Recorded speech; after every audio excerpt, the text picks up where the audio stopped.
Hello students, this is Mohammad Rashad, PGT Commerce HMES।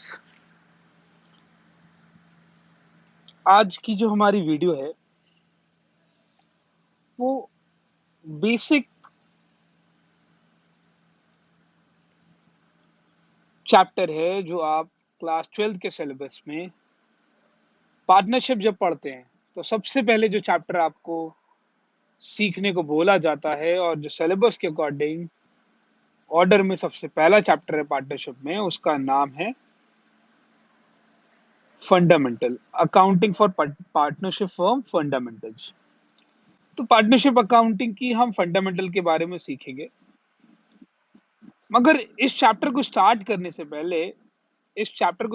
से पहले हम याद करते हैं कि हम अपने प्रीवियस क्लास 11 के सिलेबस में क्या पढ़कर आए।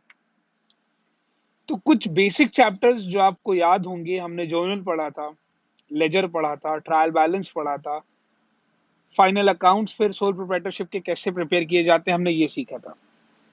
जर्नल में हम डेली बेसिस के जो भी ट्रांजेक्शन होते थे उसको हम रिकॉर्ड करते थे, फिर उसको समराइज करके हम उनके लेजर्स प्रिपेयर करते थे और उन सबके बैलेंस उठाकर फिर ट्रायल बैलेंस में पुट करते थे ताकि हम जान पाए कोई अरिथमेटिकल एरर तो नहीं है। और फिर ट्रायल बैलेंस की मदद से हम फाइनल अकाउंट्स बना लेते थे। आपको याद होगा, जब आप फाइनल अकाउंट्स बनाते थे तो आपको बेसिकली 3 अकाउंट बनाने होते थे। ट्रेडिंग अकाउंट बनाना होता था, प्रॉफिट एंड लॉस अकाउंट बनाना होता था और बैलेंस शीट बनाना होता था। 3 अकाउंट आपको बनाने होते थे। ट्रेडिंग अकाउंट आप क्यों बनाते थे? ताकि आपको ये पता चले कि ग्रॉस प्रॉफिट या ग्रॉस लॉस कितना है ना। प्रॉफिट एंड लॉस आप कैसे क्यों बनाते थे? ताकि आपको पता चले कि भाई नेट प्रॉफिट और नेट लॉस कितना है। और फिर अल्टीमेटली ट्रेडिंग अकाउंट और प्रॉफिट एंड लॉस अकाउंट बनाने के बाद आप बैलेंस शीट प्रिपेयर करते थे। तो भाई जब बैलेंस शीट आप प्रिपेयर करते थे तो जो भी नेट प्रॉफिट होता था उस नेट प्रॉफिट को आप कैपिटल अकाउंट में ऐड कर देते थे और कैपिटल में ऐड करने के बाद जितनी भी आपके पास इस सोल प्रोप्राइटरशिप में जितनी भी एसेट और लाइबिलिटीज हैं उनको आप लिख लेते थे ताकि आपको पता लग जाए कि उस सोल प्रोप्राइटरशिप की फाइनेंशियल पोजीशन क्या है। तो बेसिकली आप ये अकाउंट प्रिपेयर करते थे जब आप फाइनल अकाउंट्स बनाते थे सोल प्रोप्राइटरशिप के। तो ये शायद आप लोगों को ये याद हो। अगर नहीं याद है तो आपने 11th में बिल्कुल भी पढ़ाई नहीं करी है, अकाउंट्स तो बिल्कुल नहीं पढ़ी अगर आपको इन चैप्टर्स के बारे में नहीं पता। अब आपके सामने मैंने याद दिलाने के लिए सिर्फ एक फॉर्मेट बना रखा है ताकि आपको, जो बच्चे भूल गए उनको याद आ जाए कि आप फाइनेंशियल स्टेटमेंट सोल प्रोप्राइटरशिप का कैसे बनाते थे। तो आप trading and profit and loss बना लेते थे। आपको याद होगा जो चीजें आप पुट करते थे, आपको ग्रॉस प्रॉफिट या ग्रॉस लॉस पता लग जाता था। फिर आप प्रॉफिट एंड लॉस अकाउंट बनाकर ग्रॉस प्रॉफिट को ट्रांसफर करके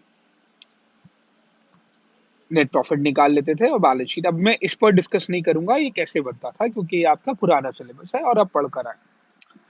अब सवाल यहाँ पर ये उठता है कि क्लास 12th का पार्टनरशिप का फंडामेंटल का सिलेबस स्टार्ट करने से पहले मैं इस पर डिस्कस क्यों कर रहा हूं? ताकि ताकि आप समझ पाए कि एक सोल प्रोप्राइटरशिप के जब हम बनाएंगे तो कौन से क्रोनोलॉजी को फॉलो करेंगे और जब आप पार्टनरशिप की बुक कीपिंग करेंगे तो किस ऑर्डर में। तो हम जर्नल बनाते हैं, लेजर बनाते हैं, है ना, सब्सिडरी बुक्स बनाते हैं, फिर हम ट्रायल बैलेंस बनाते हैं, trading and profit and loss balance sheet. इसी तरह से हम जब हम पार्टनरशिप की बात करेंगे तो ये order trading and profit and loss तक तो ऐसे ही फॉलो होगा जैसे यहाँ पर फॉलो हुआ है।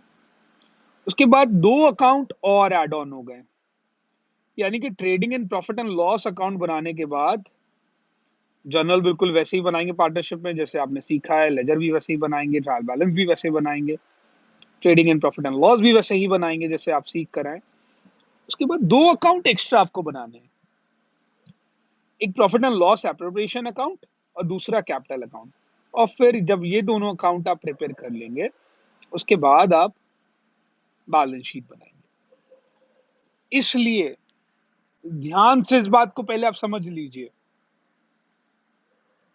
कुछ मिस हो रहा हो तो दोबारा से रीस्टार्ट कर ले, वीडियो देख लें आप लोग कि मैं क्यों डिस्कस कर रहा था आपसे क्लास 11 का सिलेबस, ताकि सिर्फ इतनी सी बात आपको समझा पाऊं कि जब आप बुक कीपिंग करेंगे पार्टनरशिप अकाउंट्स की तो आप journal, ledger, trial balance, trading and profit and loss के बाद दो नए अकाउंट आपको बनाने सीखने हैं, profit and loss appropriation account और कैपिटल अकाउंट। उसके बाद आप बैलेंस शीट बनाएंगे। तो सवाल उठता है ये पीएल एप्रोप्रिएशन अकाउंट क्या है और क्यों हम बनाते हैं, ये कैपिटल अकाउंट क्या है और हम ये क्यों बनाते हैं। तो ये जो कैपिटल अकाउंट है और ये क्यों बनाते हैं ये मैं आपको फंडामेंटल पार्ट 2 में बताऊंगा, मतलब मैं जो नेक्स्ट वीडियो पोस्ट करूंगा उसमें बताऊंगा। आज हम डिस्कस करेंगे कि profit and loss appropriation account क्या होता है और हम क्यों बनाते हैं। तो देखिए, पहला point, it is prepared after net profit disclose by the profit and loss account. यानी कि पीएल एप्रोप्रिएशन अकाउंट आप तभी बनाते हैं जब आपको पता चल जाता है कि आपकी फर्म ने कितना नेट प्रॉफिट अर्न किया है, यानी कि प्रॉफिट एंड लॉस अकाउंट को प्रिपेयर करने के बाद आप पीएल एप्रोप्रिएशन अकाउंट बनाते हैं। अब बात करते हैं हम पीएल एप्रोप्रिएशन अकाउंट हम क्यों बनाते हैं। तो इसके लिए आप एक सिंपल सी बात समझ लें कि हम पीएल एप्रोप्रिएशन अकाउंट क्यों बनाते हैं। जब फर्म प्रॉफिट अर्न कर लेती है तो वो प्रॉफिट पे हक जो होता है सारे पार्टनर्स का होता है, जितने भी पार्टनर्स होते हैं। जब हमने लास्ट ईयर सोल प्रोप्राइटरशिप के अकाउंट्स बनाना सीखे थे तो वहां पर जो भी नेट प्रॉफिट अर्न करते थे उस पर हक जो बिजनेस का सिंगल ओनर होता था उसका होता था, तो हमें उस प्रॉफिट को एप्रोप्रिएट करने की जरूरत नहीं थी। पर क्योंकि यहां पर जो हमने प्रॉफिट अर्न किया है उस प्रॉफिट पे हक सारे पार्टनर्स का है, तो पहले हम इस प्रॉफिट को एप्रोप्रिएट करेंगे और इस प्रॉफिट को हम वेरियस हेड में, वेरियस फॉर्म में पार्टनर्स को डिस्ट्रीब्यूट करेंगे। तो वेरियस हेड क्या है और हम पार्टनर्स को कैसे डिस्ट्रीब्यूट करेंगे, हम उस पर अब बात करेंगे। देखिए, जब पार्टनरशिप बिजनेस रन होगा तो प्रॉफिट को लेकर इख्तिलाफ पैदा हो सकते हैं, मतलब कॉन्फ्लिक्ट्स पैदा हो सकते हैं कि भाई मुझे ज्यादा प्रॉफिट चाहिए, कोई पार्टनर कहे मुझे ज्यादा चाहिए, क्योंकि उनको ऐसा लगता है कि हमें मुझे ज्यादा प्रॉफिट मिलना चाहिए। अब उनको ये क्यों ऐसा लगता है कि उनको प्रॉफिट ज्यादा मिलना चाहिए, तो उसके लिए मैं आपको बता दूं, जैसे एग्जाम्पल हम लेते हैं, किसी पार्टनर ने ज्यादा कैपिटल इन्वेस्ट कर रखी है, किसी पार्टनर ने कम कैपिटल इन्वेस्ट कर रखी है। जिसने ज्यादा इन्वेस्ट कर रखी होगी बज़ाहिर वो ये सोचेगा कि मैंने क्योंकि बिजनेस में ज्यादा पैसा इन्वेस्ट कर रखा है तो मुझे ज्यादा प्रॉफिट मिलना चाहिए, और बात भी कुछ हद तक उसकी ठीक है। दूसरा, जो ज्यादा मेहनत करेगा, अब सारे पार्टनर हैं, जरूरी थोड़ी ना है कि जो ड्यूटीज हो वो सबकी एक जैसी हो, कोई ऐसा भी होगा जो ज्यादा मेहनत कर रहा होगा तो उसको ऐसा लगेगा कि मुझे ज्यादा प्रॉफिट मिलना चाहिए। कोई पार्टनर है जो बिजनेस की सेल्स देख रहा है, मार्केटिंग का काम देख रहा है ना, तो जो ज्यादा मेहनत करके, क्योंकि भाई जो मेहनत करेगा सेल ज्यादा से ज्यादा होगी तो ज्यादा से ज्यादा प्रॉफिट होगा, तो जो इस काम में इन्वॉल्व होगा और ज्यादा मेहनत कर रहा होगा उसे लगेगा कि मुझे ज्यादा चाहिए प्रॉफिट। तो इस तरह की चीजें हैं जिस तरह से पार्टनर्स को लगेगा कि मुझे ज्यादा मिलना चाहिए और उसे कम, दूसरे पार्टनर्स को कम मिलना चाहिए। तो इन कॉन्फ्लिक्ट को खत्म करने के लिए हम पीएल एप्रोप्रिएशन बनाते हैं और जो भी प्रॉफिट अर्न होता है उसको पहले डिफरेंट फॉर्म में बांट देते हैं ताकि कोई कॉन्फ्लिक्ट ना रहे। फॉर एग्जाम्पल, सबसे पहले सबसे पहले पार्टनरशिप डीड बना ली जाती है और उसमें कुछ चीजें मेंशन कर ली जाती हैं। अब जैसे पार्टनर्स ने जो कैपिटल इन्वेस्ट कर रखी है उस पर उनको इंटरेस्ट दिया जाए, तो जाहिर है जिसने ज्यादा कैपिटल इन्वेस्ट की होगी उसे ज्यादा इंटरेस्ट मिलेगा, जिसने कम इन्वेस्ट कर रखी है उसे कम मिलेगा। एक कॉन्फ्लिक्ट खत्म हो गया। पर ये पैसे हम कहां से दे रहे हैं? ये पैसे हम कहां से दे रहे हैं? जो हमने प्रॉफिट कमाया उसमें से दे रहे हैं। अच्छा, जो ज्यादा मेहनत कर रहा है उसको ज्यादा सैलरी दो, जो कम मेहनत कर रहा है उसे कम सैलरी दो। पर ये पैसे हम कहां से दे रहे हैं? जो हमने प्रॉफिट अर्न किया है उसमें से दे रहे हैं। जो ज्यादा सेल कर रहा है उसे उसकी सेल्स के अकॉर्डिंग कमीशन दो, जो कम सेल कर रहा है उसको उसकी सेल्स के अकॉर्डिंग कमीशन दो। पर ये पैसा हम कहां से दे रहे हैं? प्रॉफिट में से दे रहे हैं। प्रॉफिट में से कुछ पैसा हो सकता है हम बचा कर रखेंगे अपने जनरल रिजर्व में कि अगर भाई फ्यूचर में अगर जरूरत पड़ी तो हम वहां से यूज करेंगे। अब ये सब तो हम प्रॉफिट में से निकाल कर पार्टनर्स को दे रहे हैं। तो ये काम हम कैसे आसान करेंगे? इस काम को हम आसान करेंगे profit and loss appropriation account बनाकर। Profit and loss appropriation account बनाकर। अब एक बात और समझ लें, अगर किसी पार्टनर ने ड्राइंग विदड्रॉ कर रखी है, ड्राइंग मतलब अपने पर्सनल इस्तेमाल के लिए पैसा ले रखा है, तो हम क्या करते हैं, जिसने जितनी ड्राइंग ले रखी होती है उसके हिसाब से उस पर इंटरेस्ट चार्ज करते हैं कि भाई तुमने इतनी ड्राइंग ली है तो तुम्हें उसके अनुसार इंटरेस्ट देना होगा, दूसरे ने जितना अमाउंट लिया उसके हिसाब से इंटरेस्ट देना होगा। तो इस पर भी कॉन्फ्लिक्ट नहीं होगा कि अगर कोई ज्यादा ड्राइंग विड्रॉ कर रहा है बिजनेस से तो किसी दूसरे पार्टनर को प्रॉब्लम नहीं होगी, क्योंकि वो जानता है कि ये ज्यादा ड्राइंग विड्रॉ कर रहा है तो इसको ज्यादा इंटरेस्ट देना पड़ेगा, मैं कम विड्रॉ कर रहा हूं तो मुझे कम इंटरेस्ट देना पड़ेगा। तो ये सब काम, इंटरेस्ट ऑन ड्राइंग लेना, कैपिटल पर इंटरेस्ट देना, मेहनत के बदले सैलरी देना, सेल्स के बदले कमीशन देना, कुछ पैसा बचा कर रखना फ्यूचर रिजर्व में, जनरल रिजर्व में, तो ये सब काम हम कहाँ करते हैं? ये सारा काम हम करते हैं profit and loss appropriation account में। और फिर ये सब कुछ, सब प्रॉफिट में इंटरेस्ट ऑन ड्राइंग का पैसा ऐड कर दिया, फिर इंटरेस्ट ऑन कैपिटल के नाम पे दे दिया पार्टनर्स को, सैलरी के नाम पे दे दिया, कमीशन के नाम पे दे दिया, फ्यूचर रिजर्व के लिए रख लिया। ये सब देने के बाद जो बचेगा, अगर बचेगा ये सब कुछ देने के बाद, तो वो पार्टनर्स के बीच में तकसीम डिस्ट्रीब्यूट कर दिया जाएगा, जो भी उनका प्रॉफिट शेयरिंग रेशियो उसमें। और मान लो अगर उन्होंने कोई प्रॉफिट शेयरिंग रेशियो डिसाइड नहीं किया है तो फिर क्या होगा, वो प्रॉफिट दोनों के बीच में बराबरी से बांट दिया जाएगा। तो हम बात करते हैं पॉइंट्स को लेकर। आई होप थोड़ा बहुत आपको समझ में आ गया होगा कि हम profit and loss appropriation account, ये profit and loss appropriation account हम क्यों बनाते हैं। पहला पॉइंट मैंने लिख रखा है, it is prepare to distribute the net profit of the year among partners in different form.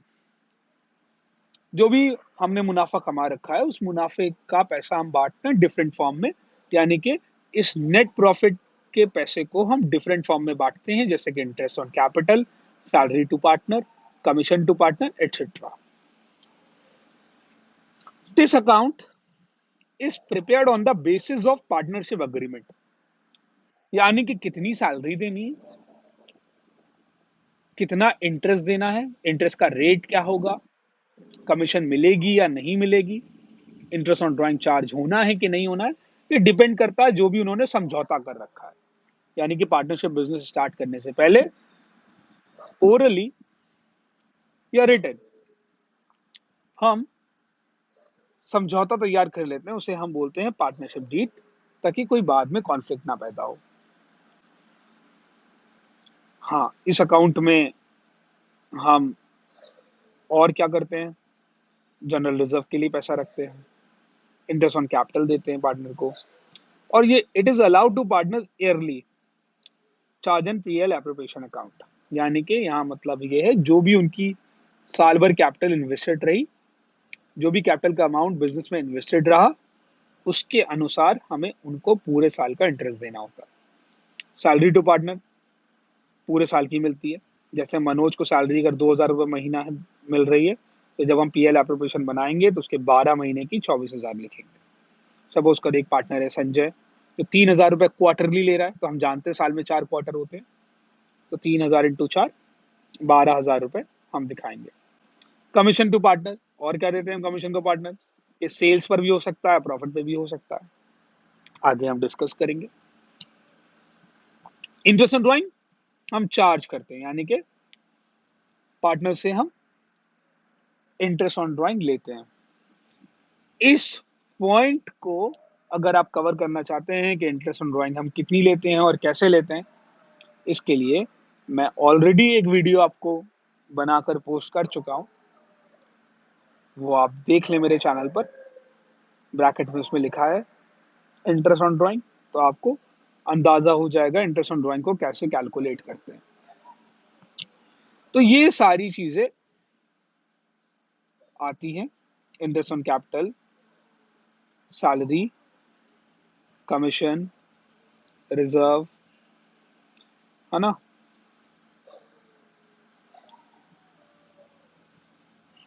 एक बात और जो आपको याद रखनी है, एक बात आपको और याद रखनी है, वो ये है, appropriation are made only when there is profit. यानी कि ये जो हमने इंटरेस्ट ऑन कैपिटल दिया, सैलरी दी, कमीशन दी, ये सब एप्रोप्रिएशन है बेटा। ये हम तभी देंगे व्हेन देयर इज प्रॉफिट, यानी कि बिजनेस ने अगर नेट प्रॉफिट अर्न किया है तो ही हम इंटरेस्ट ऑन कैपिटल, सैलरी देंगे, है ना। ये चार्ज अगेंस्ट प्रॉफिट वाली चीजें नहीं है कि अगर बिजनेस प्रॉफिट नहीं भी अर्न कर रहा है तो भी पार्टनर्स को देनी है, तो बिल्कुल नहीं देंगे। अब हम पीएल एप्रोप्रिएशन कैसे बनाते हैं, अब एक सिंपल सा इसका मैं आपको एक एग्जाम्पल दिखाता हूँ। थोड़ा छोटा हो गया है, पर आई होप आप सब बच्चे हैं, क्लियरली इसे देख सकते हैं। एक पार्टनरशिप फर्म ने प्रॉफिट अर्न किया 5 लाख रुपए, यानी कि उसने अपना profit and loss account prepare किया और उसे पता चल गया कि उसने 5 लाख रुपए कमाए। फर्म के पास दो पार्टनर्स थे, एक ए था और एक बी था, जिन्होंने इन्वेस्ट कर रखा था बिजनेस में। एक ने 5 लाख रुपए इन्वेस्ट कर रखा था, दूसरे ने 3 लाख रुपए। एप्रोप्रिएशन वर एज फॉलो, क्या क्या उनको देना था। देखो भाई, फर्म ने प्रॉफिट कितना अर्न किया है, 5 लाख रुपए। कितने पार्टनर है, दो पार्टनर है, ए है और बी है। एक ने 5 लाख रुपए लगा रखे हैं और दूसरे ने 3 लाख रुपए लगा रखे हैं। अब एप्रोप्रिएशन वर एज फॉलो, क्या क्या देना था। इंटरेस्ट ऑन कैपिटल देना था 10%, इंटरेस्ट ऑन ड्रॉइंग उनसे लेना था 5%, सैलरी ए को 2,000 रुपए महीना और बी को 3,000 रुपए पर क्वार्टर, यानी कि साल में 4 बार देंगे 3,000 करके, और ए को हम 2,000 रुपए महीना देते रहेंगे। कमीशन ए को देना था 1% सेल के अनुसार, जितनी वो सेल कर रहा है, जितनी भी बिजनेस में सॉरी सेल हो रही है, उसका 1% ए को कमीशन जाएगा। तो सेल उस साल होती है टोटल 10 लाख रुपए की, और ड्रॉइंग ए ने ली थी 50,000 रुपए और बी ने ली थी 1 लाख रुपए। ये इंफॉर्मेशन है। It is decided to transfer 10% of the net profit to general reserve, और ये कहा गया था कि भाई जो भी प्रॉफिट होगा उसका 10% हम जनरल रिजर्व के लिए रख लेंगे। तो ये सिंपल सा क्वेश्चन मैंने एक बनाया। तो मैथमेटिकली अगर हम सॉल्व करने की कोशिश करें, अभी पीएल एप्रोप्रिएशन में बात नहीं करते हैं, मैथमेटिकली हम लोग सॉल्व करने की कोशिश करते हैं कि कैसे हम इसे सॉल्व कर सकते हैं। तो सबसे पहले हमने क्या किया, नेट प्रॉफिट हमने कितना कमाया, 5 लाख रुपए। अब हमें जो पार्टनर से लेना है वो उनसे ले लेते हैं, हमें दोनों से इंटरेस्ट ऑन ड्राइंग लेना है। तो ए ने 50,000 रुपए लिए थे, तो 50,000 का 5%, है ना, और बी ने 1 लाख रुपए ले रखे थे, 1 लाख का 5%। तो भाई 50,000 जिसने ले रखे थे उसका 5% हमने निकाला, 2500 रुपए हो गया। इंटरेस्ट ऑन ड्राइंग जब आप पढ़ेंगे नेक्स्ट वीडियो में, जिन्होंने पढ़ चुके हैं बेहतर है, जिन्होंने नहीं पढ़ा है वो पढ़ के लेंगे, तुमको एक बात समझ में आ जाएगी। इंटरेस्ट ऑन ड्राइंग का जब टाइम गिवन नहीं होता कि पार्टनर ने कब इंटरेस्ट ऑन ड्राइंग विड्रॉ की है, तो हम 6 महीने का चार्ज करते हैं। तो भाई उसने अगर 50,000 रुपए लिए थे तो 5% के हिसाब से हो गए 2500। फिर 6 महीने में कन्वर्ट करेंगे क्योंकि टाइम मेंशन नहीं है, तो 6 महीने के हिसाब से कितना हो जाएगा, 1250। तो ए का इंटरेस्ट ऑन ड्राइंग कितना हो गया, 1250 हो गया। बी ने कितने लिए थे, 1 लाख रुपए ड्राइंग के लिए रखे थे, तो 5% के हिसाब से कितना हो गया इसका, 5,000। 1 लाख का 5% हो गया 5,000, 5,000। अब उसे हम 6 मंथ में कन्वर्ट करेंगे तो इंटू 6/12 करेंगे तो 2,500। तो बी के इंटरेस्ट ऑन ड्राइंग हो गए 2,500। तो प्रॉफिट में सबसे पहले ए ने जो इंटरेस्ट ऑन ड्राइंग देने वाला है और जो बी इंटरेस्ट ऑन ड्राइंग देने वाला है वो ऐड कर लेंगे। तो 5 लाख में जब हम दोनों ऐड कर लेंगे दोनों की ड्राइंग, तो हमारे टोटल प्रॉफिट अवेलेबिलिटी हो जाएगी जो एप्रोप्रिएशन के लिए तैयार है पार्टनर्स को डिस्ट्रीब्यूट करने के लिए वेरियस हेड में, वो हो जाएगा 5,03,750। अब पार्टनर्स को 1 बाय 1 सारी चीजें हम देते हुए चलते हैं। सबसे पहले हमें देना था इंटरेस्ट ऑन कैपिटल जो कि था 10%। तो एक की कैपिटल थी 5 लाख, एक की थी 3 लाख। तो 5 लाख का 10% हो गया 50,000, 3 लाख का 10% हो गया 30,000। तो 50 और 30 ये हो गया 80,000। ठीक है, ये 80,000 हम इनको देना है तो डिडक्ट कर लेंगे इसमें से। दूसरी हमें क्या देना था, सैलरी। सैलरी ए की 2,000 रुपये महीना थी, तो 12 महीने के हिसाब से कितने हो गए, 24,000। तो भाई ए की सैलरी हो गई 24,000। बी की सैलरी कितनी थी, 3,000 रुपए, तो 4 क्वार्टर के हिसाब से कितनी होगी, 12,000। तो एक की 12, ए की 24, बी की 12,000, दोनों मिलाकर टोटल कितने होगा, 36,000। ये भी हम डिडक्ट कर लेंगे। और क्या हमें पार्टनर्स को देना होता है, कमीशन। तो कमीशन 1% देना था सेल का। तो भाई उस साल की सेल हुई थी 10 लाख, 10 लाख का 1% हो गया 10,000। तो भाई ये कमीशन हो गया, किसका कमीशन हो गया, ए का कमीशन हो गया 10,000 रुपए। ये भी हम डिडक्ट करेंगे। फिर बोला गया था कि भाई 10% नेट प्रॉफिट का जनरल रिजर्व में ट्रांसफर कर दो, नेट प्रॉफिट का। तो भाई नेट प्रॉफिट हमारी कितना था, 5 लाख था, तो 5 लाख का 10% कितना हो गया, 50,000। ये हमारा रिजर्व के नाम पे हो गया। तो हम भाई 50,000 ये हमारा जनरल रिजर्व का हो गया 50,000। तो सबसे पहले हमने क्या किया, नेट प्रॉफिट लिया, उसमें इंटरेस्ट ऑन ड्राइंग जो पार्टनर से ली थी वो ऐड कर दी, फिर ये डिडक्ट किया, ये डिडक्ट किया, ये डिडक्ट किया, ये डिडक्ट किया, और सब कुछ चारों आइटम डिडक्ट करने के बाद 5,03,750 में से जब ये चारों डिडक्ट कर लिया तो बचा 3,27,750। अब इसका क्या करना है, इससे हम पार्टनर्स के बीच में डिस्ट्रीब्यूट कर देंगे। किस रेशियो में, जो भी क्वेश्चन में रेशियो गिवन होगा, कि मान लो 60-40 का रेशियो उनके बीच में, 2:3 का है, जो भी रेशियो है। और जब साइलेंट इंफॉर्मेशन होगी, जैसे कि मैंने क्वेश्चन बनाया, इस क्वेश्चन में कोई रेशियो नहीं है कि पार्टनर्स कौन से रेशियो में अपने प्रॉफिट को डिस्ट्रीब्यूट करते हैं, तो वहां पर हम क्या करेंगे, वहां पर हम दोनों के बीच में आधा आधा बांट देंगे। तो आधा इसका शेयर हो गया और आधा इसका हो गया।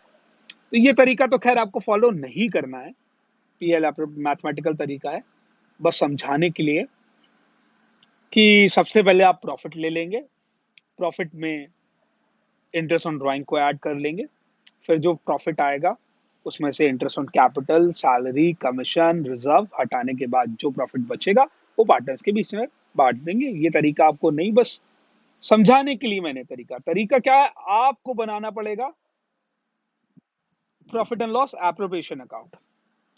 तो भाई ये profit and loss appropriation account आप कैसे बनाएंगे? Profit and loss appropriation account बनाने के लिए सबसे पहले दो साइड होती है, एक क्रेडिट की साइड और एक डेबिट की साइड। क्रेडिट की साइड में आप नेट प्रॉफिट ले लेंगे, जो भी बिजनेस ने नेट प्रॉफिट अर्न किया है ना। फिर उसके बाद interest on drawings. Interest on drawings जो भी पार्टनर का जिसका जितना बन रहा है वो हम पहले ही बता चुके हैं कैसे कैलकुलेट किया था मैंने, वो इस साइड लिख लेंगे। Bye interest on drawing A is capital इतना, बी इतना, और दोनों को ऐड करके यहाँ पर दिखा देंगे। ठीक है, तो ये हमारा ऐड करके 5,03,750 हो जाएगा। अब पार्टनर्स को जो जो देना है, सबसे पहले इंटरेस्ट ऑन कैपिटल वो लिख लेंगे दोनों का डेबिट में, जो सैलरी देनी है वो लिख लेंगे, जो कमीशन देना है वो लिख लेंगे, जो जनरल रिजर्व में ट्रांसफर करना है वो लिख लेंगे। अब इस टोटल से हम इसको माइनस करेंगे, इसको माइनस करेंगे, इसको माइनस करेंगे, इसको माइनस करेंगे। इस टोटल से इसको माइनस करेंगे, इसको माइनस करेंगे, इसको माइनस करेंगे और इसको माइनस करेंगे। फिर जो बचेगा ये रेसिडुअल प्रॉफिट डिविजिबल प्रॉफिट है। ये आपको कॉलम के अंदर पार्टनर्स के बीच में डिस्ट्रीब्यूट करना है। कौन से रेशियो में? जो भी इनका गिवन रेशियो, और अगर गिवन रेशियो नहीं है तो दोनों के बीच में बराबर से बांटेंगे। तो मैंने आपको फौरी तौर पर ये बता दिया कि ये पीएल एप्रोप्रिएशन क्या होता है और हम ये कैसे बनाते हैं, है ना।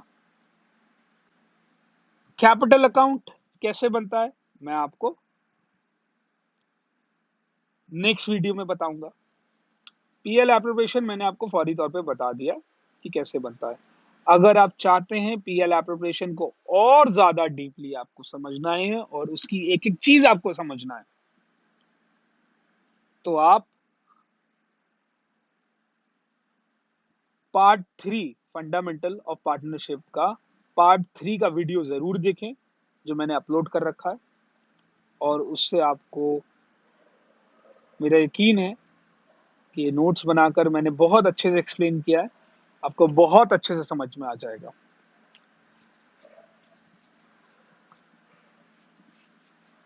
आई होप आपको समझ आ गया होगा कि profit and loss appropriation account क्या होता है और हम क्यों बनाते हैं।